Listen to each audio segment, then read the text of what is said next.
Rey del universo, el aire que me da vida y de mis gratos momentos.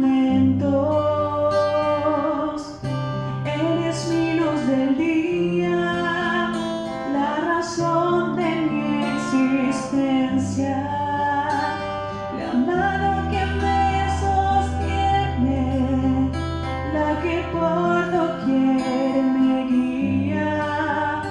Yo te alabo, yo te alabo, porque tú eres mi luz y mi salvación. Yo te alabo, yo te alabo,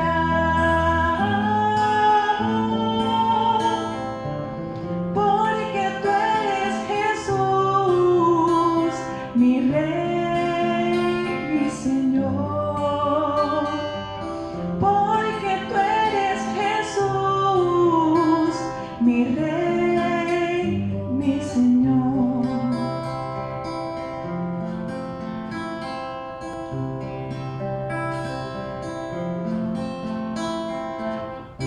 ¿Cómo no he de alabarte si eres Rey del universo? El aire que me da vida y de mis gratos momentos. Tú eres mi luz del día, la razón de mi existencia. Tú la mano que me sostiene, la que por doquier me guía. Yo te alabo, yo te alabo, porque tú eres mi luz y mi salvación. Yo te alabo, yo te alabo, porque tú eres Jesús, mi Rey, mi Señor. Yo te alabo, yo te alabo, porque tú eres mi luz y mi salvación. Yo te alabo, yo te alabo, porque tú eres Jesús, mi Rey, mi Señor. Porque tú eres Jesús, mi Rey, mi Señor. Mi Rey, mi Señor. Mi Rey, mi Señor. Cuando le escribimos una carta a alguien, normalmente comenzamos saludando, quizás presentándonos y luego con una introducción bastante amplia de algún tipo de saludo o recuerdo o algo por el estilo. Sin embargo, en la porción bíblica que vamos a leer hoy, en la carta del Nuevo Testamento que vamos a leer hoy, el autor no hace eso, sino que después que se presenta, inmediatamente comienza el contenido de su carta. Y veamos cómo dice desde el versículo 2, Santiago, capítulo 1.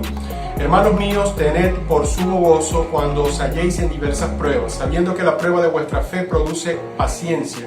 Mas tenga la paciencia su obra completa para que seáis perfectos y cabales sin que os falte cosa alguna. Y si alguno de vosotros tiene falta de sabiduría, pídala a Dios, el cual da a todos abundantemente y sin reproche, y le será dada. Pero pida con fe y no dudando nada, porque el que duda es semejante a la onda del mar que es arrastrada por el viento y echada de una parte a otra.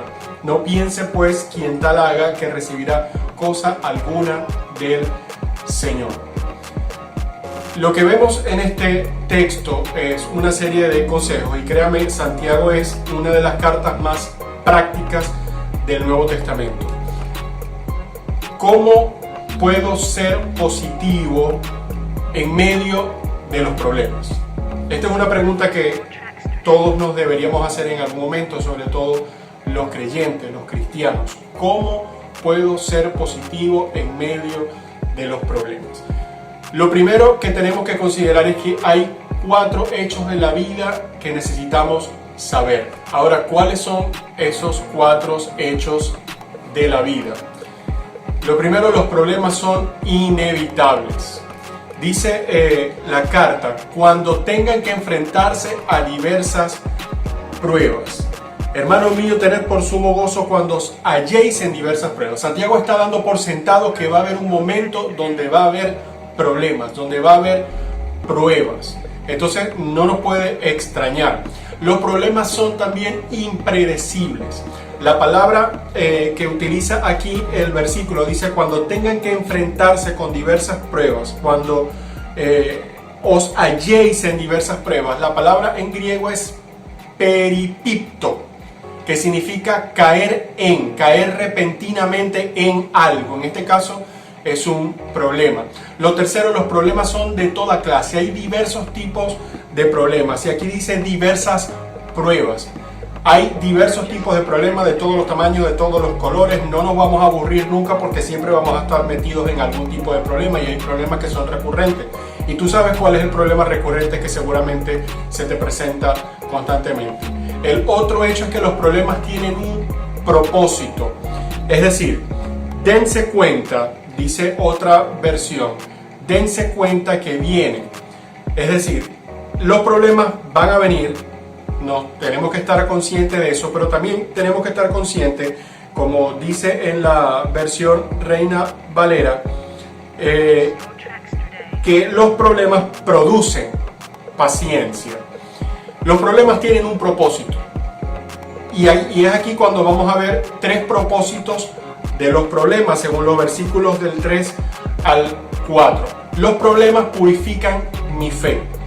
Dice el versículo 3, sabiendo que la prueba de vuestra fe produce paciencia. Cuando nuestra fe es probada por los problemas, por las circunstancias, por las dificultades, esto purifica mi fe. Lo segundo, los problemas fortalecen nuestra paciencia. Dice, la prueba de nuestra fe produce paciencia. Otras versiones dicen produce constancia. El tercer propósito de los problemas es que los problemas santifican mi carácter. Dice el versículo 5, y si a alguno de vosotros le falta sabiduría, pídala a Dios, el cual da a todos abundantemente y sin reproche, y le será dada. El versículo 4 dice, mas tenga la paciencia su obra completa para que seáis perfectos y cabales sin que falte cosa alguna. Los problemas santifican mi carácter. Otra versión dice, para que sean perfectos e íntegros sin que les falte nada. Ahora, ¿cómo resolver sus problemas? Lo primero que tenemos que hacer para resolver nuestros problemas es alegrarnos. El versículo 1 dice, hermanos, tened por sumo gozo cuando halléis en diversas pruebas.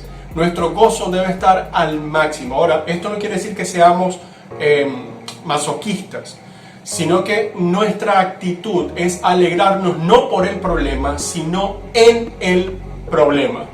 Segundo, en cómo resolver los problemas. Dice, pidan. El versículo 5, si alguno tiene falta de sabiduría, pídala a Dios. Pidamos sabiduría. Otra versión, si a alguno de ustedes le falta sabiduría, pídasela a Dios y Él les dará, se las dará. Pues Dios les da todo generosamente y sin menospreciar a nadie. La Reina Valera dice, sin reproche. Pidamos sabiduría en medio de un problema. ¿Por qué pedir sabiduría en medio de un problema? Para que Dios nos ayude a pasar el problema, soportar el problema de manera más paciente. Lo tercero, relájense. El versículo 6 dice, pero pidan con fe sin dudar. Si usted pide con fe, usted se va a relajar y va a dejar que Dios obre. Va a esperar que Dios obre. va a tener la certeza de que Dios va a orar, y eso lo va a llevar a relajarse. Entonces, haciendo un recuento de cómo ser positivo en medio de los problemas. Primero, los 4 hechos de la vida. Los problemas son inevitables, son impredecibles, son de toda clase, y los problemas tienen un propósito. Los 3 propósitos de los problemas: purifica mi fe, fortalece mi paciencia y santifica mi carácter. ¿Cómo resolver los problemas? Alegrarnos, pidiendo sabiduría y relajándonos. ¿Cuál es el resultado? El versículo 12 dice: dichoso el que resiste la tentación, porque al salir aprobado recibirá la corona de la vida que Dios ha prometido a quienes lo aman. Así que, mis hermanos, en medio de estos 40 días de esperanza, fortalezcamos nuestra fe. En medio de todos estos problemas, desarrollemos una fe que obra. Seamos conscientes de que todo lo que está sucediendo, Dios lo está permitiendo para hacernos crecer, para hacernos madurar, para parecernos a Jesús. Dios te bendiga. Soy el pastor Alain Pirona de la Iglesia Lirio de los Valles.